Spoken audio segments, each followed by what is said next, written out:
Big Z Reviews. So Scream, or Scream 5, is the newest requel in the horror genre.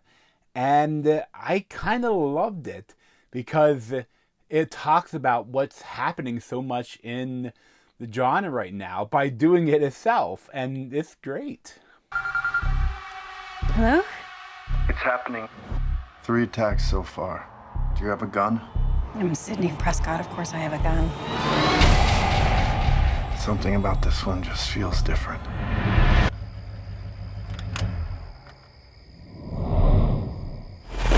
So this was directed by Matt Bettinelli-Olpin and Tyler Gillett.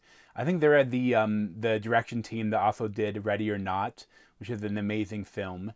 And after this, I think they're definitely going to keep seeing work. But we're going to see some great stuff for them. I really truly believe. And this sees the return to the same town of most of the Screams take place, and it sees a lot of the old characters return. You know, Nev Campbell, Courtney Cox, David Arquette.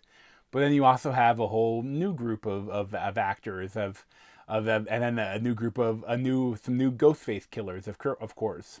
And of course, there's again the main group of friends.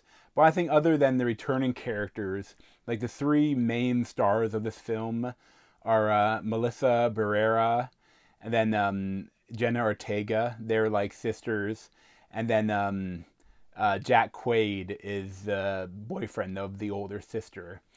And like I love so much of what it does because it feels like a Scream film. And it feels like they're definitely paying homage, to Wes Craven. Even the one character, Dylan Minnette, his character's name is Wes, and in the end, it's most things, for Wes. It's kind of really touching after his death. But then they also like make a great film that, to me, it still feels like a Scream film. And personally, I've never been a huge Scream fan. Like I've watched every Scream in theaters. But it's not something I really go back to watch a lot, other than maybe the first one. Like all the sequels I didn't love too much. This, I think, for me personally, this is my favorite Scream since the first one. And it really has so much to offer because there's a lot there with the whole, the requel, the movies that are part sequel, part reboot, that kind of ignore a lot of what happened before. Like, there's so much going on in the horror genre, right now, and this feels like they're talking about it. And I love too, Jenna Ortega, like in the opening scene, she's a fan of the more artistic horror, like Hereditary and Babadook and It Follows, and I feel like the people involved in this, they love horror, they love the genre. And wanted to make a film kind of dissecting what's happening now, the same way that Wes Craven did in the original Scream. And I'm not gonna spoil anything, but I love how like it's much more violent, but it's a bit more gory than some of the other Screams. They get away with more.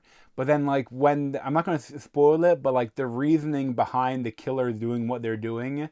They're fans of the Stab films, which is like the Scream films in universe, based on the books written by Gale Weathers. And I kind of love that, there's a whole thing where, the last one absolutely sucked. So we have to give a reason for, a new movie, a really good movie by doing the killings. I kind of love that. The only thing I always love that the kind of the whodunit aspect of the Scream films. It's not just a slasher. They have a really strong kind of whodunit angle. And this one, I had some ideas, but I think that there are some red herrings they do, but I think they might have made a mistake by killing off too many of the men characters too early. It's slight spoiler, but not really. But at a certain point, one of the male characters is killed by being overpowered, and the character that's killed seems relatively strong. He's not a huge guy, but he's strong enough that none of the other women characters that are introduced could have done it that way. And I feel like if you're gonna do, I know they wanted the kill look brutal, but by doing it where he overpowers him, it makes you know that one of the killers has to be a guy. And when some of the things at a certain point, they want you, the red herrings are girls, so it's like they can't, I kept thinking, if they are both girls, this is going to be bullshit because that kill wouldn't have worked. And they don't do that, which I like, but at the same time, it makes some things more obvious. But I think this one, I think it would be good to rewatch. But I think looking back, I think there's some hints as to, who it was. I think that it was really well written. And, just as a whole, I loved it. I really enjoyed seeing it in theaters. And I would recommend it, if you feel comfortable going out with COVID. And, and I probably give it like a 8.75 out of 10. It's to me, it's probably the second best Scream film of them all. I've thoroughly enjoyed it. Like, I would definitely highly recommend it. But thanks for watching. If you want to see more, you can subscribe down below. Thanks.